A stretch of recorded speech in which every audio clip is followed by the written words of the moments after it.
Okay, so we are unmuted and we should be live and ready to roll.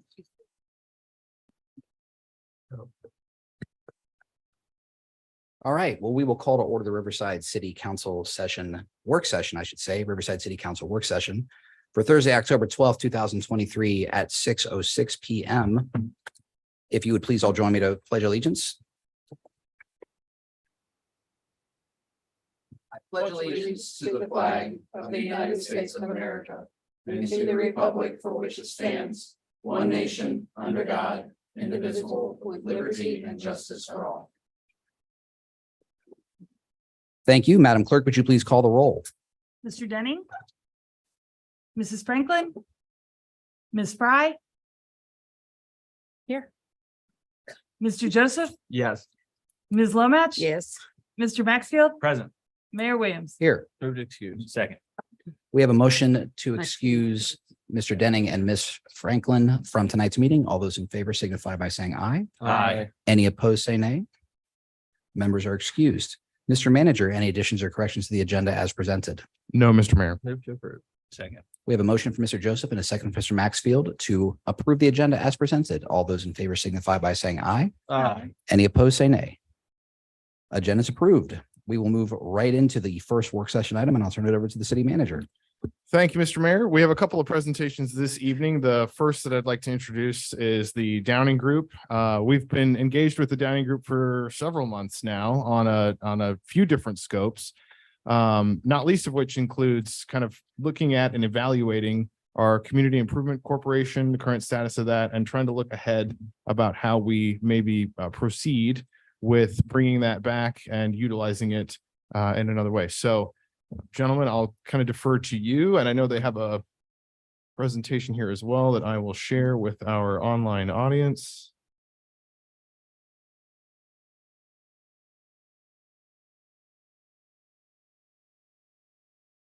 And I'll try to move all that out of the way. All right, Phil, you're good to go. Thank you. Appreciate it very much. If you don't, can you pull the mic down? Sorry. Mayor, council, appreciate the opportunity to address you tonight.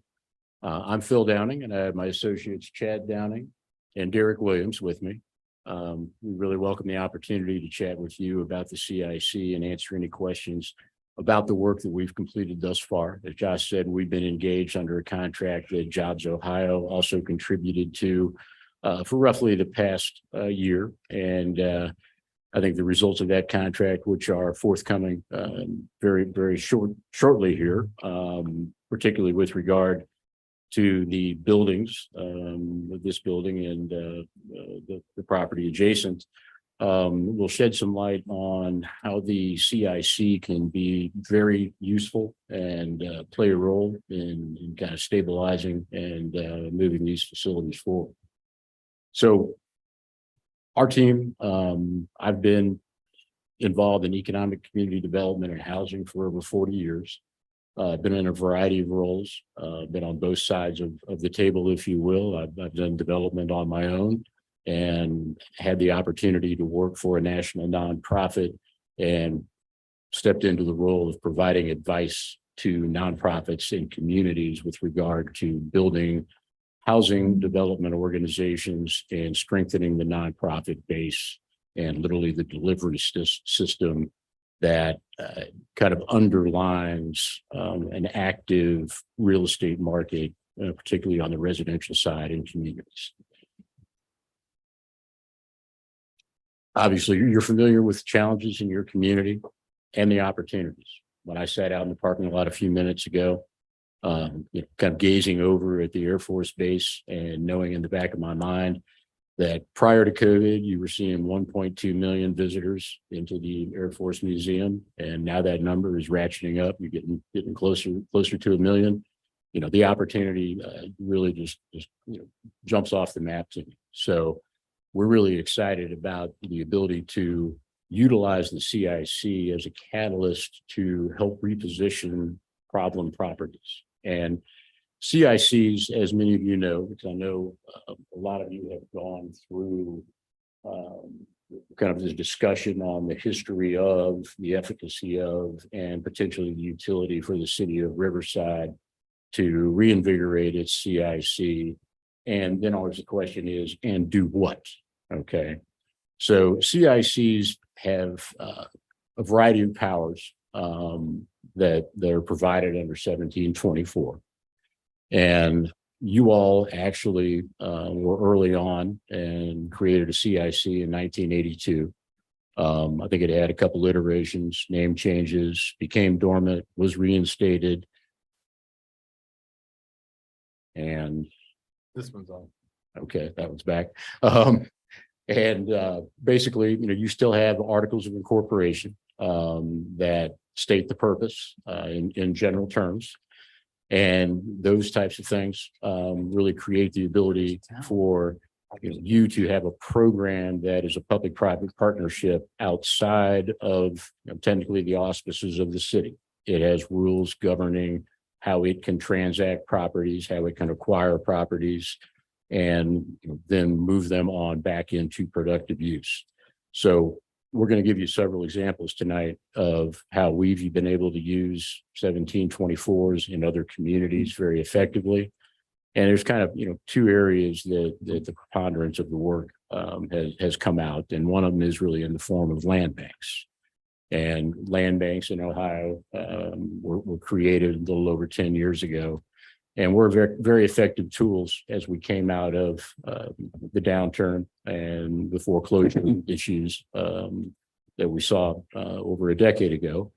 And utilizing that tool, vacant, abandoned properties that were tax delinquent could be acquired through CICs that were land banks.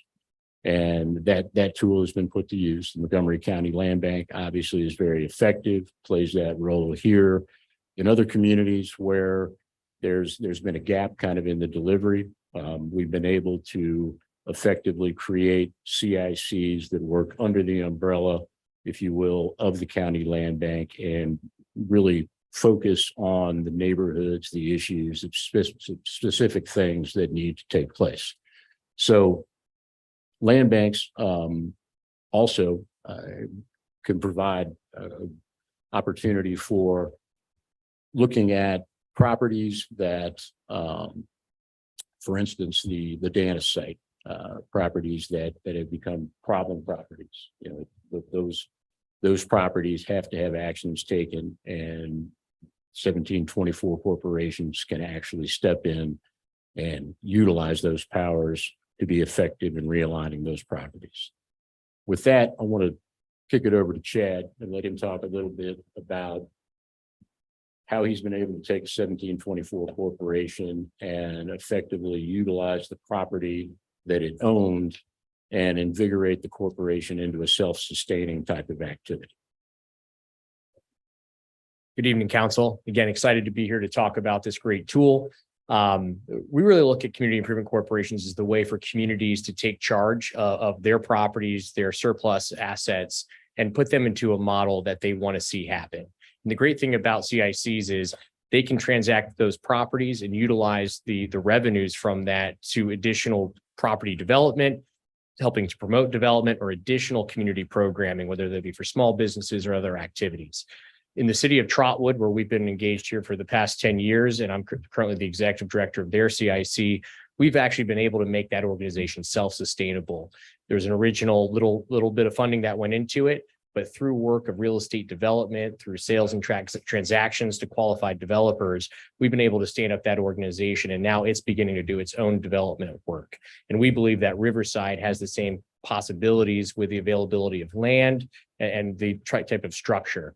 What we believe, though, is that CICs need to be built in accordance to the ecosystem that's going on within the community, recognizing how the city works, how the county land bank works. What we've seen with the county land bank is they're stepping into some important roles now with regards to brownfield funding, remediation. They're continuing their work with demolition, but there's oftentimes still the need for that focus around rehabilitation and some more special projects that maybe they can't serve a specific community on because they're serving multiple communities at once. And one of the things that we've been able to do is collaborate with the county land bank to leverage their resources, their capacity, but utilize a local CIC to help affect that change and development that's needed. So theoretically, given some of the sites here, if the CIC were to work with those, get those transacted, they would receive those resources. In situations, there's been opportunities where some of those funding go back to the city, depending on the origination of that property. But it can also serve as a place for those distressed properties. In many cases, you may have property owners that are seeking to donate assets that the city maybe isn't prepared to take under its ownership.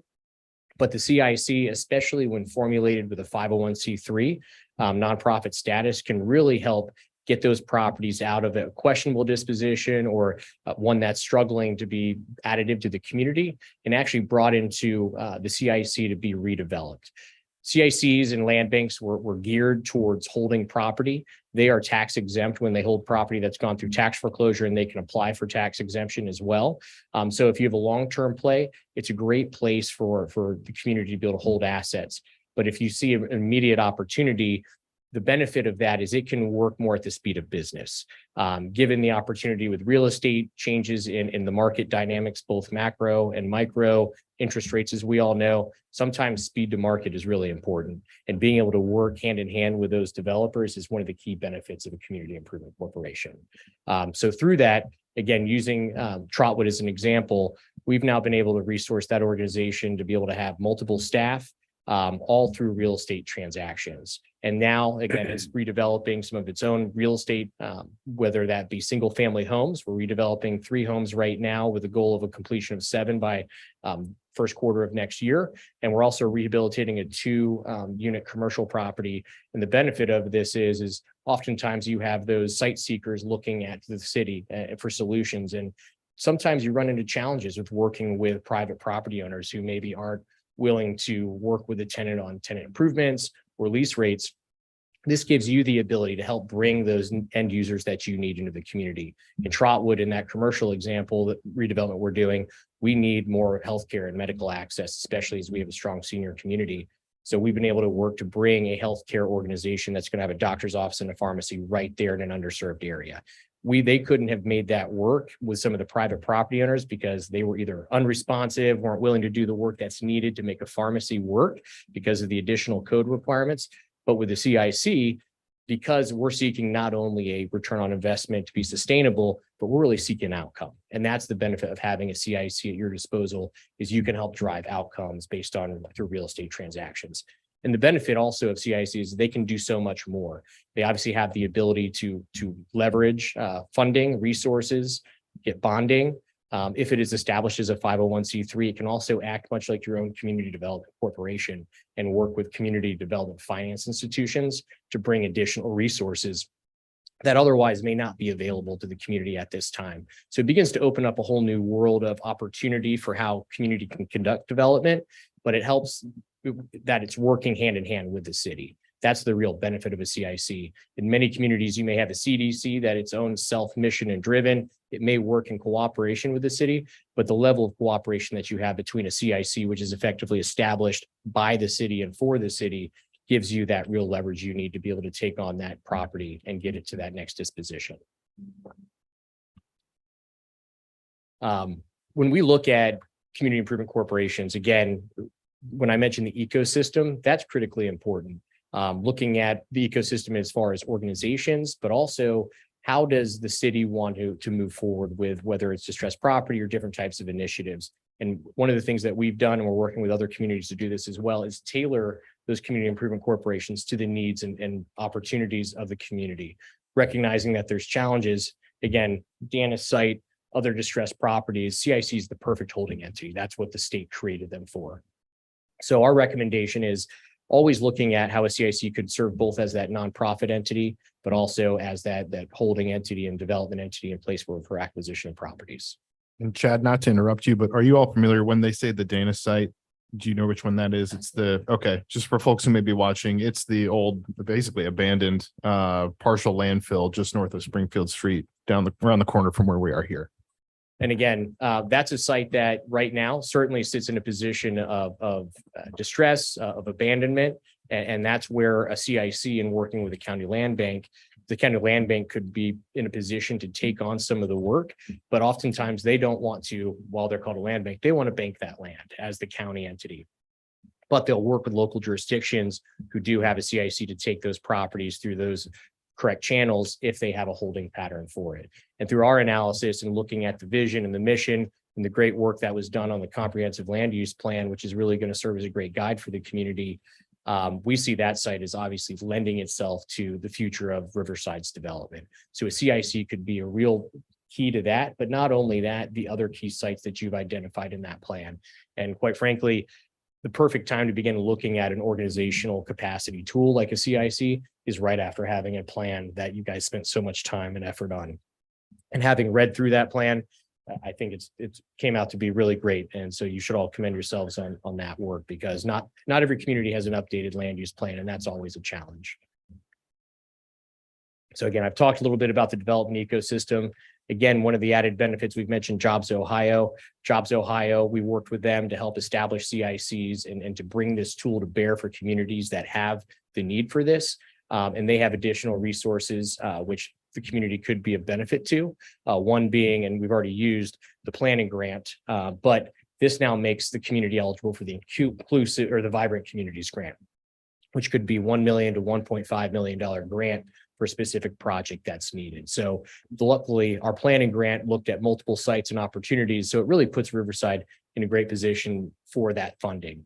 And right now, as the Jobs Ohio has said, and we've been out presenting with them, that funding is being underutilized right now. So again, having the plan, the potential development of a CIC to serve that role puts Riverside in a position to be able to bring those additional resources from the state towards a project of its choosing. So just here's some quick examples of things that have done in Trotwood. Whether you use it for residential or not is obviously going to be a policy decision by the city and the CIC, but it can be a great vehicle for getting distressed residential property back to market. We're actually have done now enough work in Trotwood with rehabs that we're beginning to get interest from both typical banking lenders as well as community development finance institutions on doing infill housing, beginning to address vacancy of lots with new housing and bringing people into the community. Certainly a role the CIC is uniquely positioned to be able to play. So with that, I think at this point, we've talked a lot about CICs, how they can work for communities. I'd be more than happy to answer any questions specifically about the CIC, about our work elsewhere and our experience. Was there a slide before this? This was just another residential example. And just real quickly to touch on that, in Trotwood, we created the Trotwood Housing Revitalization Partnership. That is separate from actually doing rehabilitation ourselves as the CIC. One of the key benefits that we've created in working with other partners like County Corp in the region, who's a close partner and works with us in helping to establish strong ecosystems, we created a model that we refer to as a socially responsible developer model. Really, it's qualifying developers, ideally local developers, to be able to take on those distressed properties, in this case, single family residential properties, to rehabilitate them. And this is a great example here on the screen. This is a property that had been vacant for over 15 years. It had $50,000 in delinquent taxes, was being nothing but a burden on the city. Working through the tax foreclosure process, the CIC was able to take ownership of that property, clear the back taxes for a total of $1,500 in legal fees, and then was able to position that property and sell it to a qualified developer. That developer grew up 2 blocks away from this house. She still lives in Trotwood, and she sold that house for almost $90,000 in a neighborhood that was only attaining around $60,000. When you add 5, 10, 15, 20 of these, which in this neighborhood has occurred now, and she's done a handful of them herself, that neighborhood 5 years ago, you were lucky to be able to sell a house for $60,000. You better had done some updates. Now homes are selling in the low 100s. And that's great news for the residents that have been there for generations, who maybe have a mortgage or maybe have paid off their home, because now they have equity. They can begin to reinvest into their property. Maybe somebody wants to be able to move out and to a retirement home. They now have the ability to get more for themselves out of that. And we're reinvesting into the housing stock that way. So there are multiple different models and means of which that a CIC can play this role. It can either do the development directly, or it can help be a facilitator and guide and quarterback that work on behalf of the city.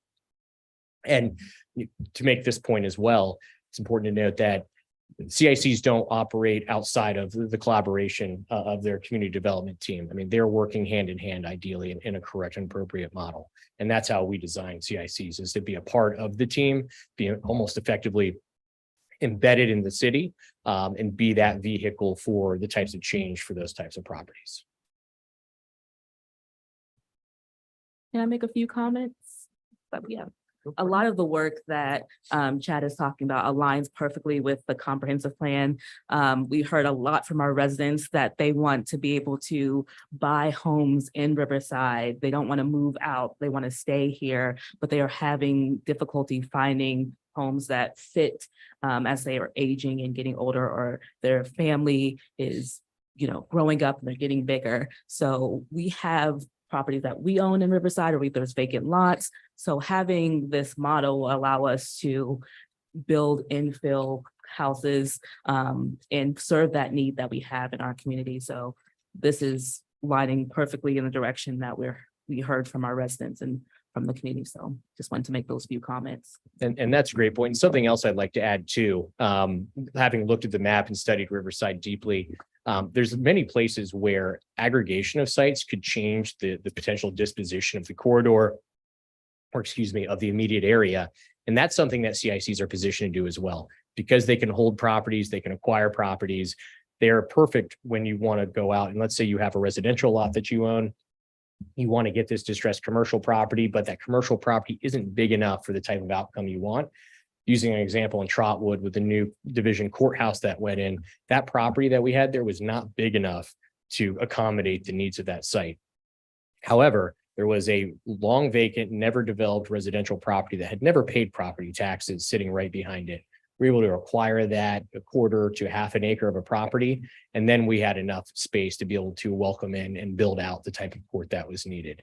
This is a real tool, especially if you're looking at the need for maybe multifamily or other commercial development. It can really play a role in that.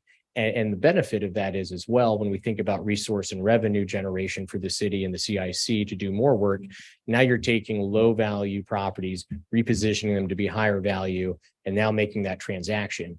Now, something else to note with regard to that, it gives you another tool in the incentive toolbox. Because a CIC isn't seeking top dollar always or a return on investment, now you can use the land value as part of your incentive stack.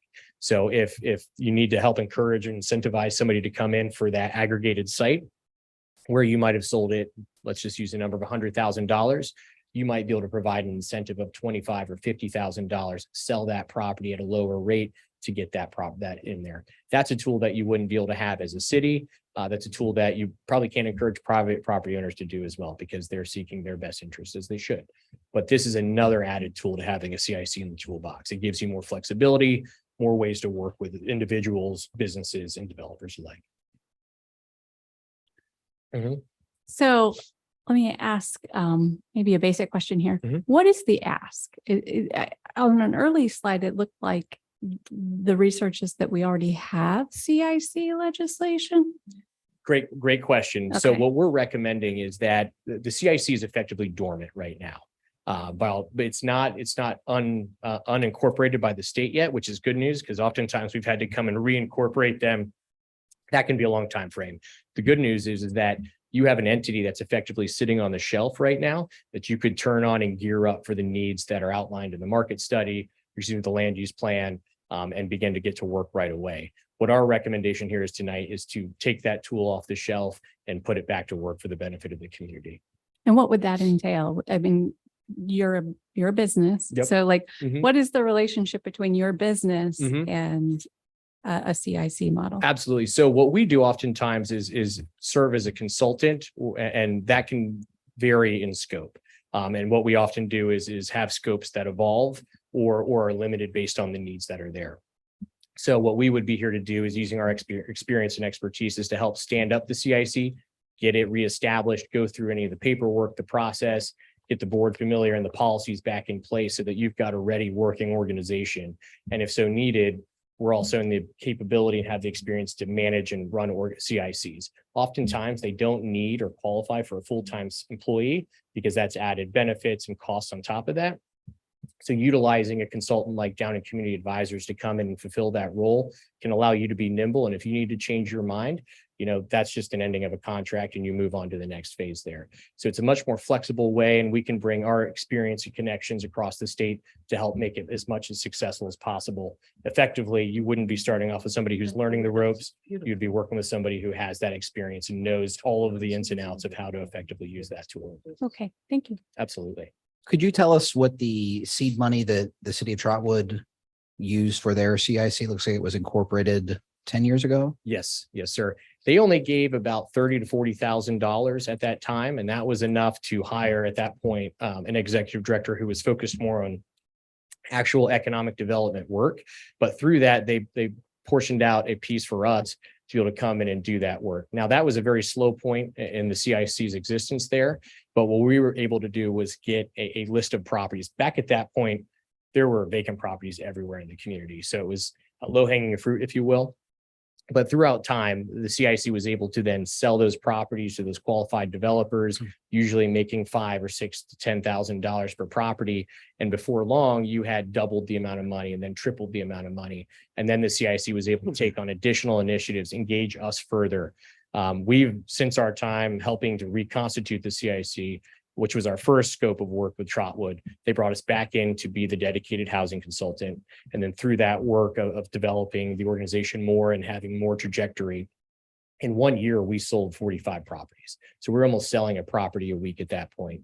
And those resources gave the CIC the money to then buy the Sears building, the vacant Sears building in Trotwood, the former mall site, which is several $100,000. So through all of that work, we were there, and our engagement continued to evolve until in 2019, the executive at that time was going to be retiring, and they asked us to step in and serve as full executive director.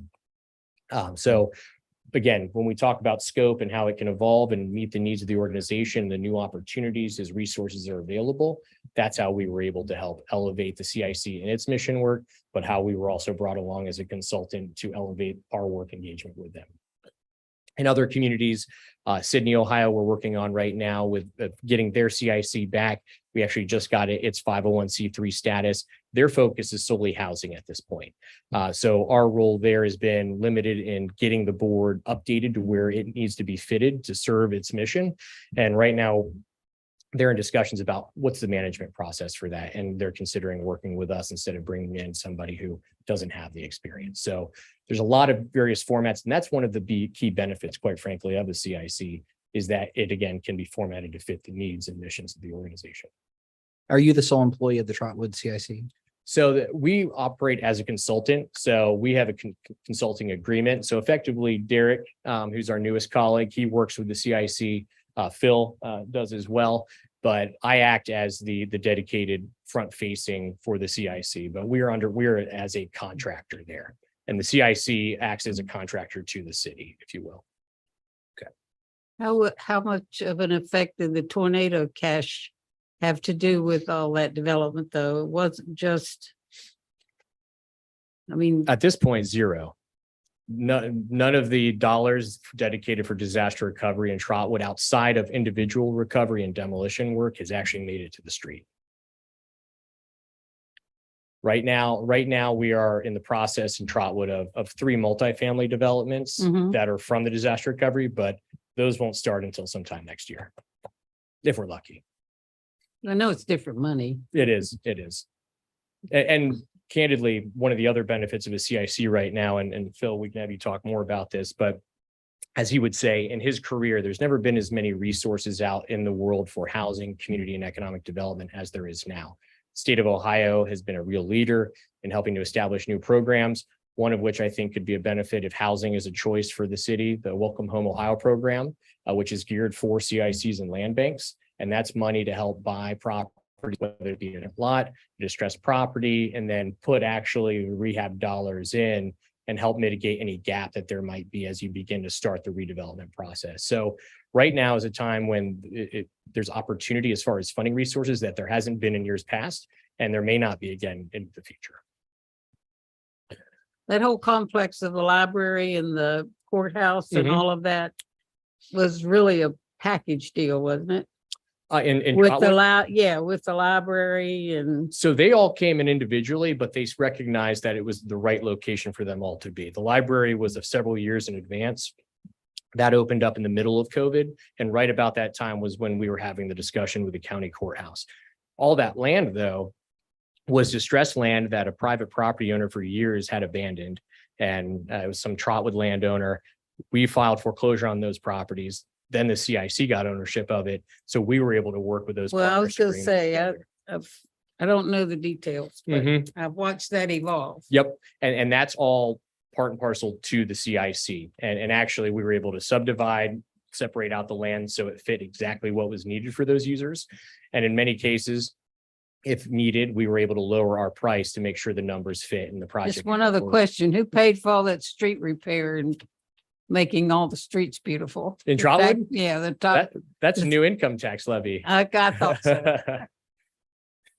So If you haven't been up there, it's a gorgeous development. We're making progress. And again, a lot of that is based on the effectiveness of the CIC as a tool and making the right investments into the community, starting with housing, making sure people feel comfortable where they live and beginning to work towards the commercial and industrial work.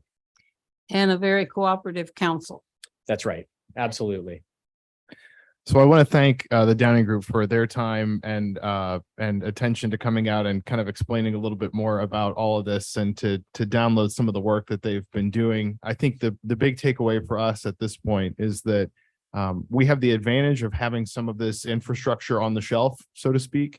It aligns with our land use plan. And I think it really, if we are to move forward in this direction, gives us the tools we need to capitalize on where we are as a community with a lot of the properties and parcels that the city owns to be able to position those in a way that's more productive. So we will continue to develop this and flesh it out. And then I will imagine we'll be back in front of you in the next couple of months with some next steps and sort of where do we go from here and options on how we actually start to execute and implement this CIC concept and bring the land use plan to life. Real quick, just a question. So what's the plan with the CIC to, like, does the city transfer the city-owned assets to the CIC? They're separate legal entities, correct? If it's because the CIC would become it's incorporated as its own 501c3. And I think not to misstate what I think I heard earlier is that the city can give the CIC seed money, but I believe the city could also give assets, if I'm not mistaken. So Correct. we could actually seed fund the CIC by just giving some of our vacant properties to the 501c3, the CIC, in order to start, repositioning or use as collateral in a transaction or to try to sell to a developer, that sort of thing. So we have a lot of options as far as how to get this off the ground. Correct. And just to echo that, the CIC effectively becomes the city's land reutilization corporation. So any surplus property you have that's not being used for a public purpose is wholly eligible to be transferred to the CIC as your partner. It's a great question. Clarify one more thing for me. You said the CIC was 1982. Was that with the village? It's a great question. Because we weren't a city then. And that's when these buildings were built? Probably. Because I was on school board when they built them.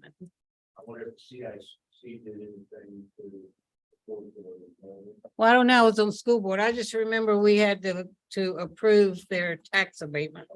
Gotcha. So that would have been CIC with the village. At that point, Was, the statement was made 82 and I'm said, we're not a city in 82. Great point. Transfer over? It became Yeah, a it- successor it- When we component of became the, a city under Right. their charter, then. we it was inherited not it. a- Okay.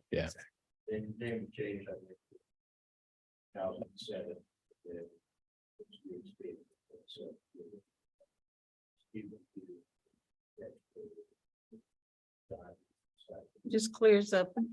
Yep. Timing. Yeah.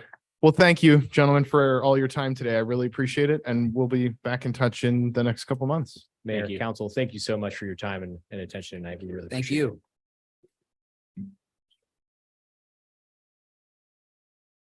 So moving on to our next agenda item, we have another presentation. This one is via Zoom. I'm not sure if Sean, if you can turn on your camera and unmute for us. So I'll actually turn it over to our venerable city clerk / communications manager to introduce our next speaker. Okay, so a couple of months back, I started to vet different website developers for government entities. And I just reviewing things, it seemed like the best fit for us was what Revise was willing to offer. And I kind of wanted Sean just to kind of go over briefly what they have that we can utilize and I think be a good asset for the community to be able to use. All right, Sean.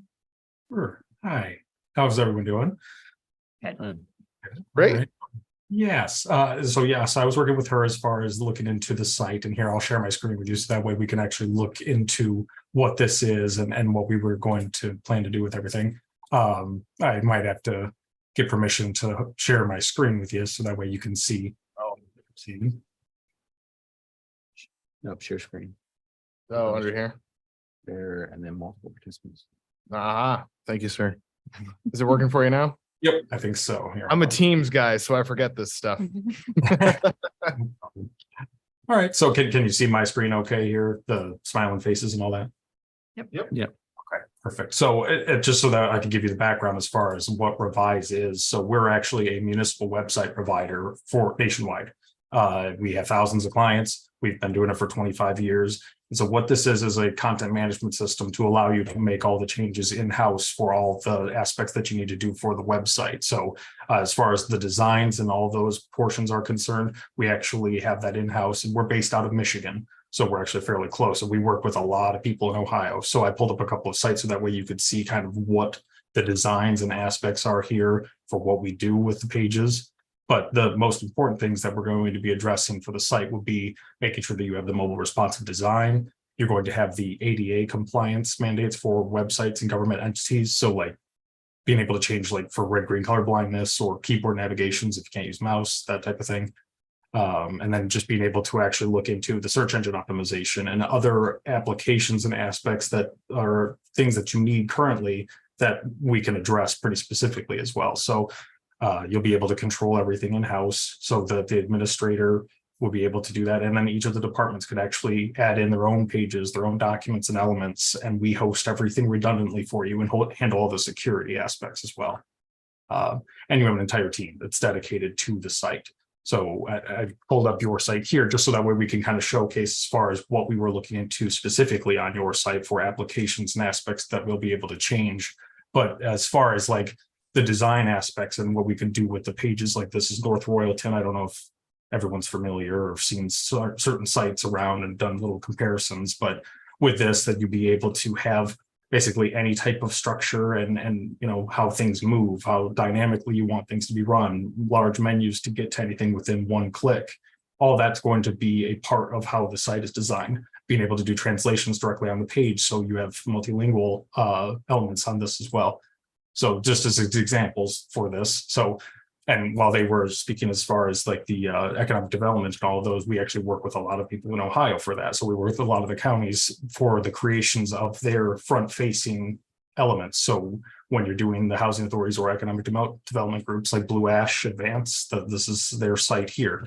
So we can actually kind of accommodate to changes that you're going to have overall as far as the government is concerned and be able to implement that onto the site. And then, you know, just as far as designed aspects for the residents, so they'll be able to find all of those portions that they're going to need as well. And so you can see all the sites can be very different. You can do exactly what you want to do with it. And that's what the design is currently with the proposal. So with things like the events calendars, all these elements that you have onto the site currently, to be able to put these on and have it be in a more useful functionality. So things like this, where you're going to have full sites with calendar events with multiple different departments. So if you needed to have this be listed out for individual sections and be able to add in pictures, do videos and mapping information that people can automatically put directly to their phones so that they can go directly to the council meetings. That type of thing is all possible here. Sign up forms, videos, it's all with the site and directories. So, and with that, so staff directories in this here, so instead of using kind of the older styles, you're going to be able to actually do keyword searchable elements. You're going to be able to find anybody within the site as easily as this. So like you can have multiple different pages. It's all going to be available on there. Be able to create simple web forms as well. So that way, if you needed to have submission forms for vendor registrations or just comments and concerns, that you're going to be able to do that and be able to dictate it directly to departments. So it's all going to be a part of how we look into the site. And there are certain aspects and elements that we're going to do to improve on certain things that are included in the design. So one of them being the FAQs, that you will be able to have this where people can jump onto the site. If I was looking for, say, like permits or anything, that they'll be able to go directly to where those elements are going to be on the pages, so they can get information easier without having to call you directly to do that. And then another aspect that's also we're going to be addressing would be for being able to create actual submission forms. So this is something that actually a couple of the different departments could utilize this. So like as far as this, where it's the fire reporting or any types of forms and permits, what we're going to do is going to be able to have a fully online interactive form for residents to be able to fill out. So as an example, like this here, this is for like an FOIA request, so that someone would be able to come in onto this, and this has a full workflow and backend. So that way the departments could actually work with these and have it all be digitally stored, and then be able to address the people directly with these forms and elements. That way things don't get lost. And, as far as like employment applications and that type of aspects, they'll be able to code directly online. It goes to HR, and then they can have the processing handled on the back end. So, and any questions so far? Sorry, I know that I can't see everybody here because the picture's very small, but if you have any questions, feel free to interrupt me as far as applications are concerned. Just an anecdotal question. What's FOIL stand for? The Freedom of Information Act requests. Okay. So like if somebody needs to come onto their site and they are requesting information, like a particular agenda minutes in a certain year or something of that nature, that the government is required to give them that information. So like this would be an example of a really good situation where you cannot lose a type of submission forms like this. And this is a very common thing to be lost when they are submitted in digitally. So when somebody does this online, they're going to be able to actually go directly to the form itself, be able to pull them up directly like this here. So this is the back end for that particular system. And you'll be able to see when the reports are submitted, when they're updated, as far as like everybody who's touched that particular form and needs to get that information to it, they can attach it directly to the report and send it back to the person who requested it.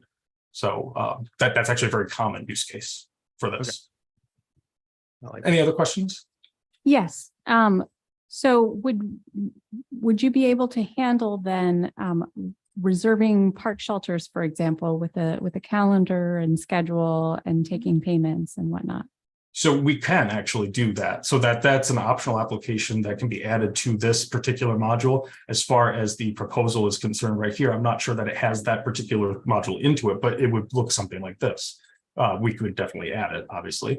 So this is an example of with park shelters. So you'd be able to pick the shelter that you needed to do. You would be able to see when the dates are available for particular time ranges, and you'd be able to set this hourly or however you needed to. It creates the form so that they could do the submission. And these forms can also handle payments. So we actually have a direct integration with Stripe. I don't know if you know the particular payment provider. I am familiar with Stripe. Maybe it's not a good thing. Oh, we use it for Girl Scouts. Oh, okay. So there you go. So yeah, you can actually utilize it with this. So you're going to know that system pretty well. And if somebody needs to do like a dog registration or like a picnic shelter and it costs $50, they could actually just do that online. And so that they don't have to hand a check to the Parks and Rec Department director to get that reservation. Yes. So absolutely, we could add this in if you needed to. Yeah, this is an add-in, which would be an additional expense.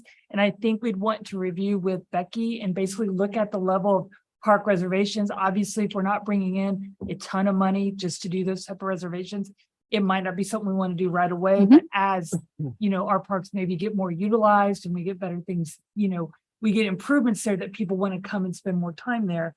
It may be. We do have other things we did add in that Sean will go over quickly that we thought definitely would impact more the community. So Yeah, and this was one of them where we weren't entirely sure, when Right. it would actually be implemented. So it can be done at any time. You don't have to do this during the creation of the site. We could just add this in when you want to. And it can be removed if you wanted to do it later on as well. So that's totally fine. Could you open in one of your test or example websites? If you can go back, could you open the developer tools and show the mobile site for those? Oh, you mean like actually looking into like a website as far as how it looks on a mobile application? Yeah, Sure, yeah, here, so like this would be an example. So this is Olympia, Washington here. So like this would be what it would look like as a mobile site. So depending on obviously the screen sizing for what it is, but like right here would be the average size for like a regular phone for the dimensions that we're looking at. So you can see the whole entire site will dynamically change to the particular thing that it is being used on. So like with this, and I'll show you the main desktop version, but you can see all the customized icons that they did for the particular departments. They have like the color codings for so that you're in different areas and sections for how the site was going to be mapped. So the actual main site looks like this.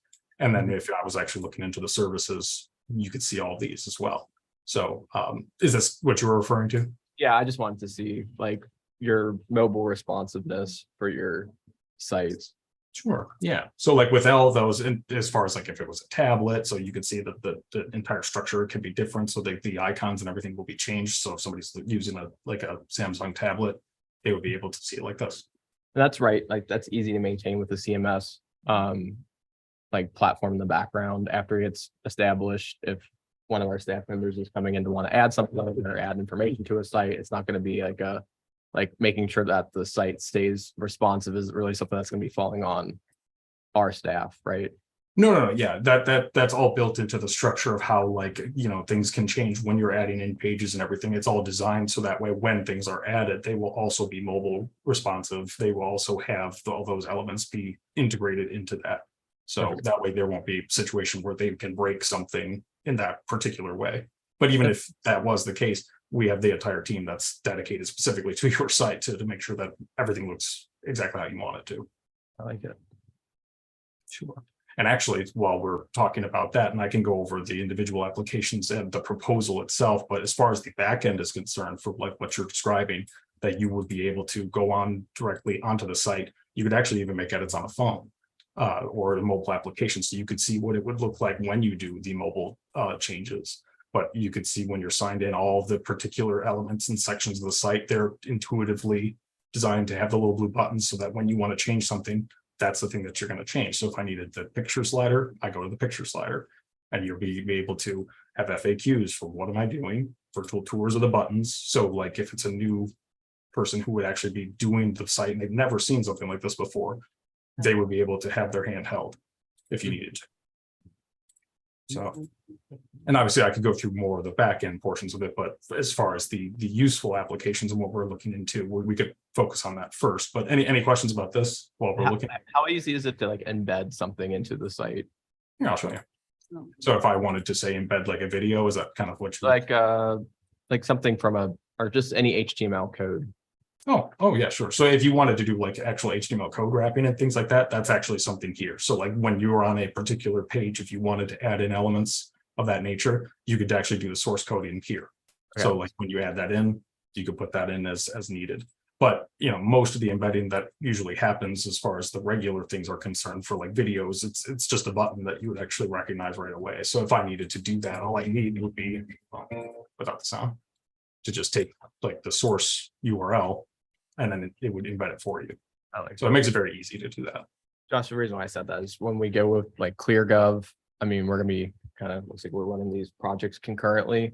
So I know that ClearGov is gonna have, I would assume that they would have elements on their application that we could embed directly into like a finance portal thing. And we would have to do that with our codifier too, because we are connected with them with Unicode.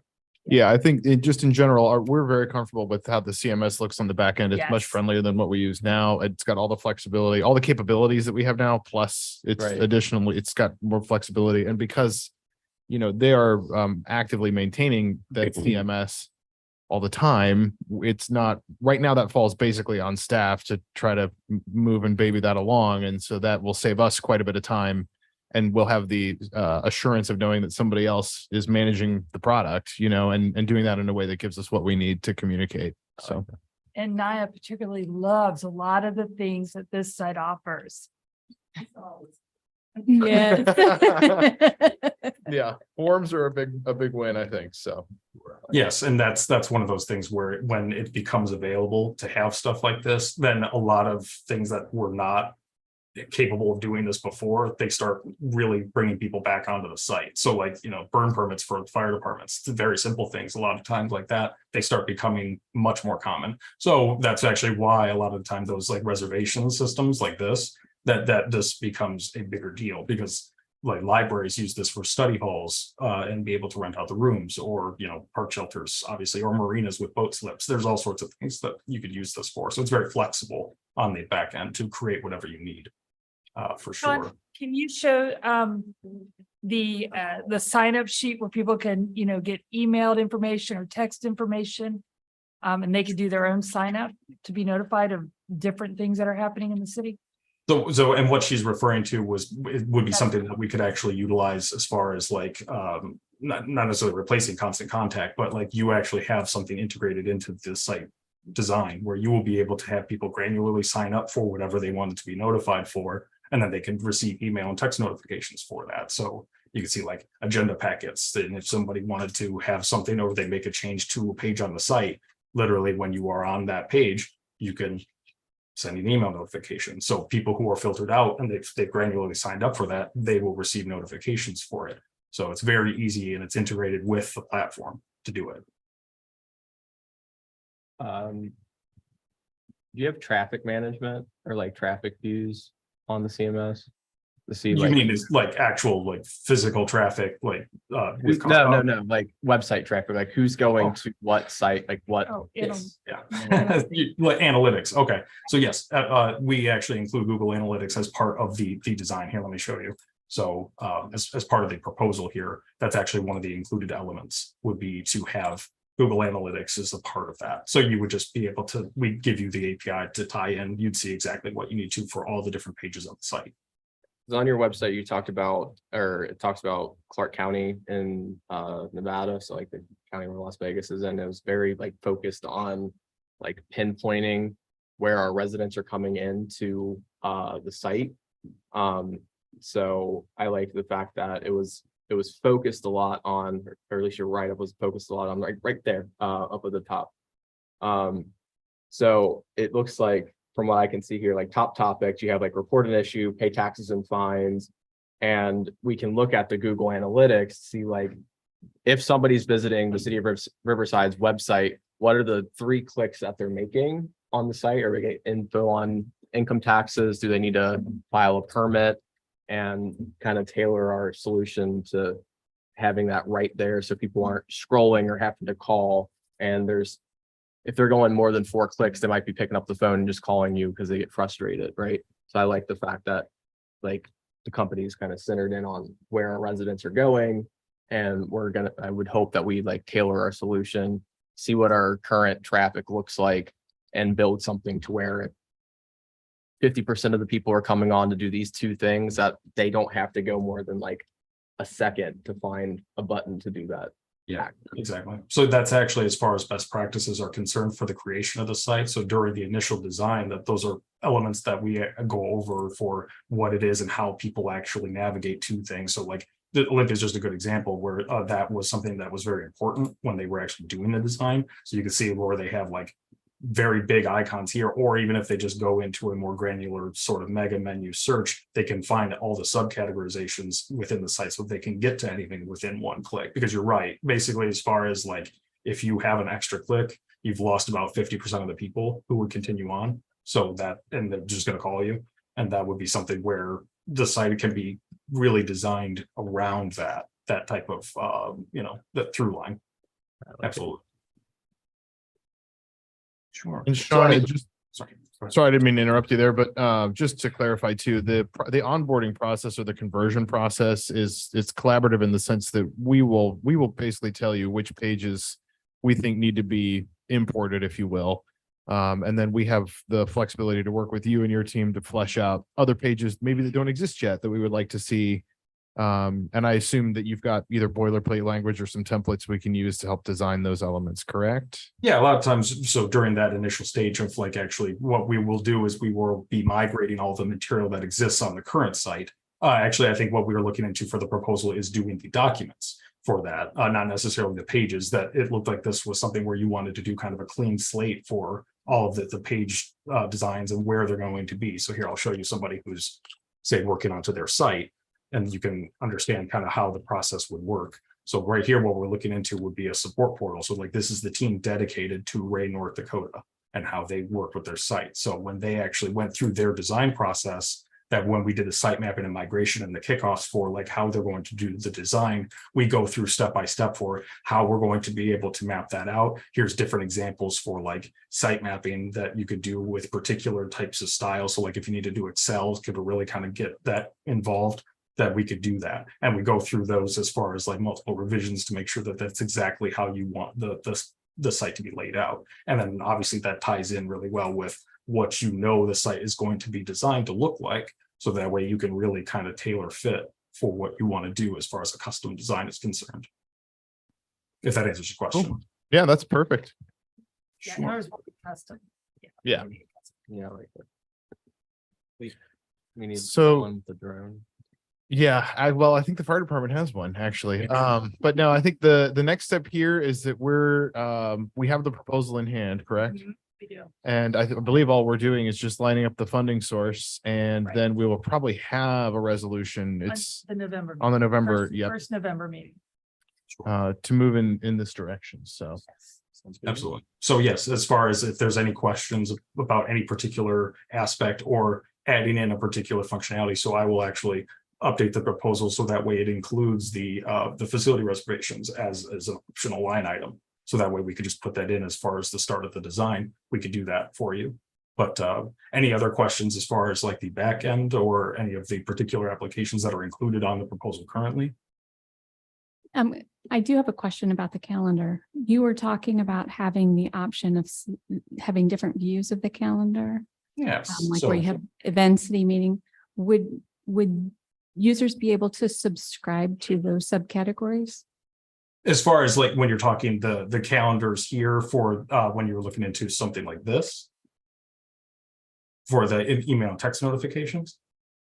Well, I was thinking about currently, I can subscribe to our Riverside calendar and get all of those meetings and everything on my Google Calendar. So normally, and how that is tied in with Google Calendars, and when you have that particular type of API connect in, a lot of times what will happen is that people will accidentally put their own event listings out on the page, and it'll go in reverse. Not necessarily the residents, but the people who are actually, creating the site. So this is actually by design. It's actually a part of the CMS to do this and to handle events and listings like this as a separate element. So that way that when you are doing those things, if you wanted to be notified of particular events and information, and you wanted to create those, you can actually create full pages on the site that you can then create notifications for. So like say if here I was looking into the police officers and firefighters retirement, like this particular meeting, you can actually create an entire page that would be that you link over to so that they can get the information about that particular event. So Yes, you there's have the multiple- ICS, so you could download that event to your calendar. Oh, but- you mean, this? Yes. Yeah, that. Sorry, I thought it was a more complex answer. So yeah, absolutely. You just do that. So that's an individual event, but what if I'm interested in a series of events? So that would just be for if the event is actually a series, that you could do it where you can do an individual event listing. So like when you're actually creating that, or it could be just a single event that you wanted to change. Or So- Brenda, am I hearing you ask, what if I'm interested in subscribing, in other words, to like all city meetings, like that city meeting tag? That would be something that, maybe Yeah. I would be interested, maybe a resident would be interested in the special events. Yeah. So I Something guess, like that. John, is there a way to, if I'm interested in like, I just want to know about any live entertainment, can I subscribe to that tag, I guess, or, to get that on my calendar? Not Well, directly from. let's not go there. It's just a question, is the capability there? I didn't want to spend this much time. I'm sorry. From the, I get it.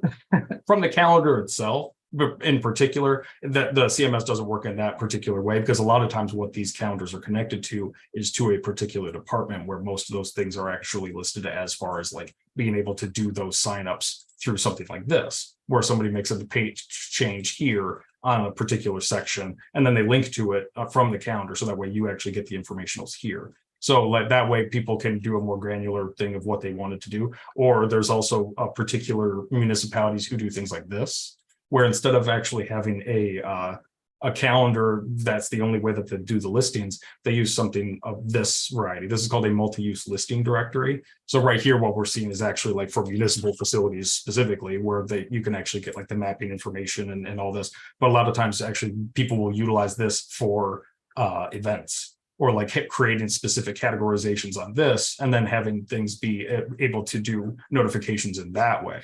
So that there's a lot of different ways that that's actually handled to do that. So, but in particular, in the way that you were describing, so say if I needed to come to the calendar like this here, and then be able to just like click on this and then be notified for anything that's listed in this category, that the calendar doesn't work specifically like that, if that answers your question. I think so. I mean, basically, I think what we're driving at is there is a way to subscribe to things you are interested in. It's Yes. just a different interface than what we're used to, but we Yes, can communicate that. So that's fair. Yeah, so yeah, what we'd be looking at right here is basically that in what you are describing. It's just you create a particular community alert or section for a department or for particular event listings and an entire section of the site. So anytime anything is changed within the purview of that particular department, that somebody would be notified for that. So yes, that's how this works. The site itself is actually built like the CMS for the pages to do what you are describing, rather than just doing it through the calendar alone. Cool. Any other questions? No? Cool. Well, we will have this on the council agenda here in a couple of weeks. Sean, thank you so much for all your time. We really appreciate it. Sure, yeah, absolutely. And just let me know if you have any other questions and we'll go from there. Sounds good. Have a great evening. Thanks, John. You too. All right. Last for work session items, Ms. Holt.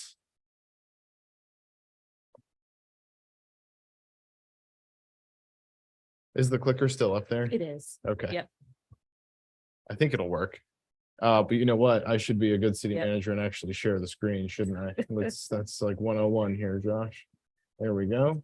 See, people are liking the clicker. We're adapting. Let's yeah, it's new skills. I can hide that too. I forgot to last time. Take it away. So we are really running with this comprehensive plan. We've already adopted revised development procedures and a property maintenance code, and we're going to build on that momentum by updating our rental registration language. That was adopted in 2004, but we heard in our community that they really wanted to address some of the vacant and neglected property, especially when we had a lot of out-of-town property owners who they felt weren't taking care of managing their properties well. So we heard our residents, and we're going to do something about that by changing our codes to address that issue. Maybe the clicker is not working. There's an on button on the side. I don't know if it's. Oh, it you know was what? on. Hold on. So I'm going to talk to you today about that. First, I'm going to talk a little bit about some of the housing trends that we found through our comprehensive plan, some court findings that support this change. Dive right back into our comprehensive plan because, you know, we love that. We worked really hard, all of us as a team on that, and then go over some of the highlights of that change. So we have over 11,000 housing units in our community. 1,400 of those are rental units. And I'm only talking about the multifamily structures. That's not talking about the single family houses that are used as rental properties. When we look at the US Census Bureau, the latest estimates, 44% of our housing stock is renter occupied. So that is a big number for a community of our size. We need to really look at how we are addressing this when I said we looked at our numbers, and there's a lot of property owners that are either out of state or out of the region. So we want to make sure that those property owners know about our updated property maintenance standards and make sure that the tenants and residents who are living in Riverside have really good, safe housing that they are staying in. So that is the purpose of the code. There was a court case in 2020 that found that local municipalities could regulate and issue registrations for rental property. And that is what we are rolling on. Many other communities have done so. Piqua, Centerville, just to name a few, that we've looked at their codes to see what they have done. And like I said, many of them have based those changes of their code on the property maintenance standards. That will still apply. So these are the basis and the goals of our comprehensive plan, where we really pulled out why we're making these changes. We want to create these beautiful, vibrant spaces, and we want to make sure that we strengthen our commercial and residential code enforcement things. We're already doing that, but we want to, like I said, keep that momentum going. We're looking at modernizing our code and our standards, but we're taking little chunks at it. And this is one more step to doing that. There's always been these myths and housing thoughts about what rentals are, but they are places where people live. That's all they are. They are a legitimate housing type. And we've heard in some of these meetings that people do not want more rental housing, but they are much needed. There's a shortage of housing, but we want to make sure that housing is safe and that it is up to codes and standards. So looking at our existing housing, you'll see pulled straight from our plan, all that yellow is what we have now, and that is for multi-family housing. But what I really want to pull your attention to is a third of our land is zoned for R3, which is single family or duplex housing. A lot of that is renter occupied. And we also have another 10% that is zoned multifamily.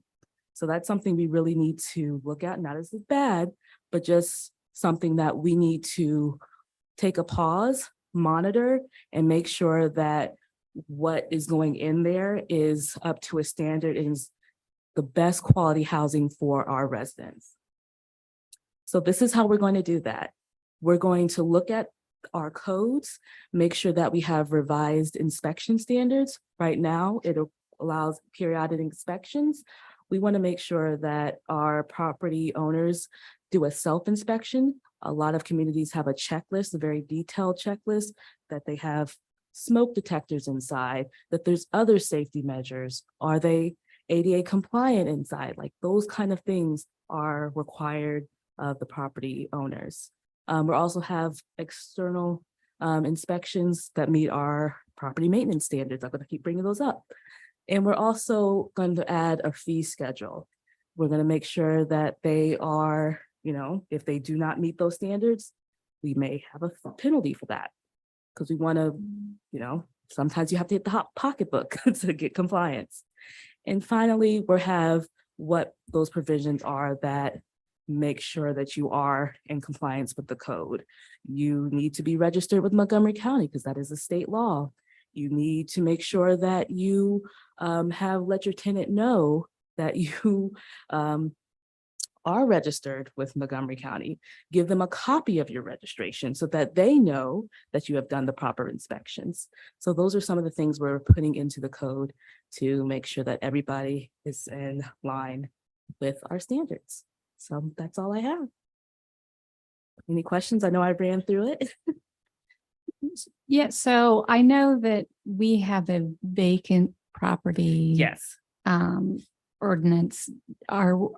is part of this is that we would also have a rental property registration? So we already have a rental property registration on the books. Yeah, This would be an update to what's already on our ordinance. We would make revisions to that.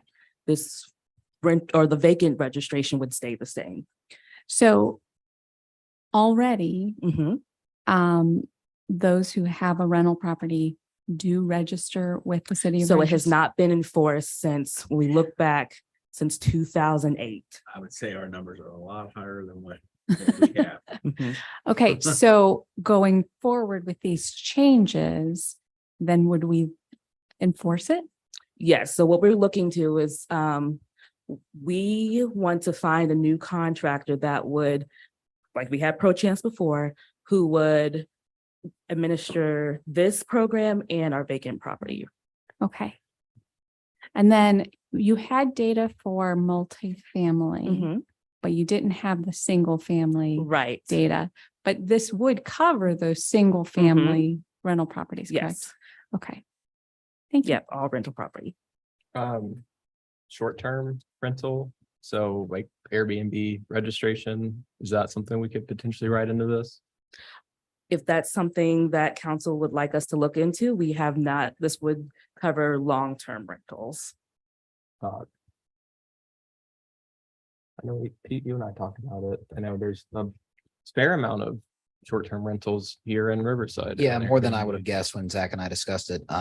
Yeah, I guess my thought, and I'd love to hear what the other members of council think. I know there's some neighboring communities that have looked into legislation, some more defined than others. But what's the city manager think? Not to put me on the spot or anything.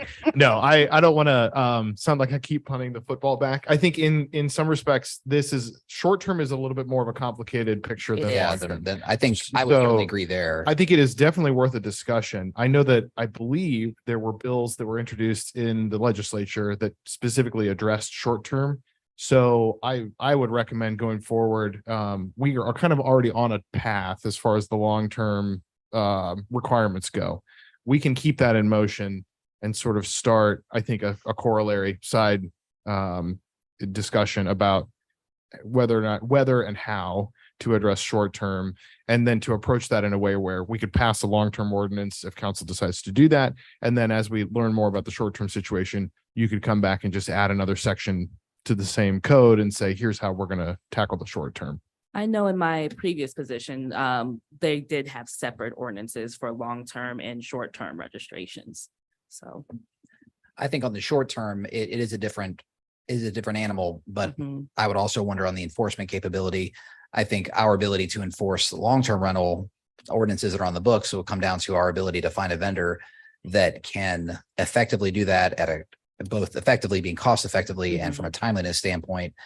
And then when I look at short-term rentals, I would think it's probably going to be the same thing, because I don't know that we have the staff now, without speaking for the city manager, I don't think we have the staff now to track down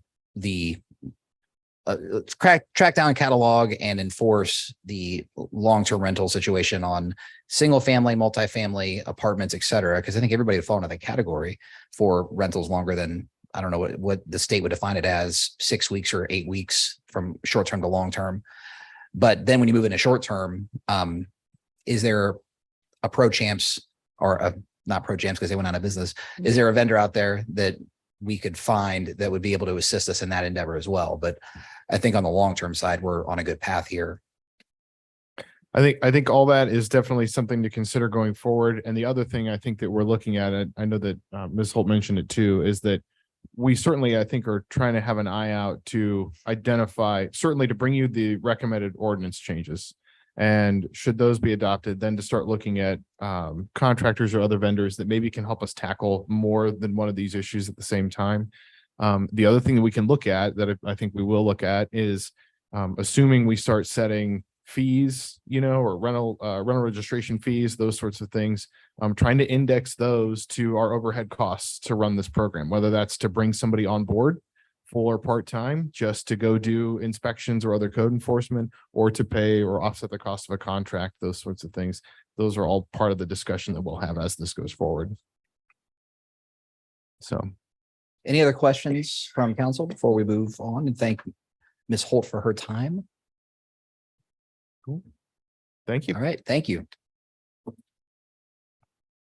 And I have two very brief updates, if I may. The first is just that we have Ms. Baker and I have gone headfirst into the budget process for this year. The personnel budgeting, as far as number of positions, we've mostly wrapped up. We're knee deep in the operating side. I have meetings with our bond council next week to talk about the situation with these buildings and other things that, you know, push and pull on our budget. We're very much on track for following up in more detail in November. The second, which is related, is that there is a property tax for police. I believe it's about 4.95 mils over a 5-year period that will expire at the end of next year. We need to get that back in front of the voters. So that requires some council action. At present, I think we are going to recommend putting that on as a replacement for the same millage and the same term. That potentially lets us capture a little bit more value. But at the same time, we're trying to flesh out the details with our finance team and our council about what the contours of that actually look like. Assuming we can get answers here in the next day or so, we'd like to have a resolution in front of you sooner rather than later. The election is in March, and our deadline to put something on the ballot is December 20th. And our second December meeting is actually on the 21st. So we have time. If we have to push, we could push this first reading of the first step is to give the county a resolution that says, please run the numbers on our valuation for this replacement at this rate. And then that comes back to council after a couple weeks. And then we have to pass another resolution saying, please put this on the ballot. And then it goes to the voters for the election. So that couple week period is kind of where it's a little fuzzy. We could wait until November. It just means that we would have a tighter turnaround to get things, another resolution passed late November or December. If we can get it to you next week, we'll attempt to do that. Otherwise, it'll come to you early November, and then we'll proceed from there. But just wanted to get that on your radar, that is, we'll need some attention this year in order to get on the March ballot. And should that fail, we would have another opportunity then in November, because I don't believe we have a special election next year. So those are the two shots, 2 bites at the apple, if you will. There is a special election. You just can't put that on. Well, correct. Thank you. Thank you. Yeah. Oh, I guess. Again.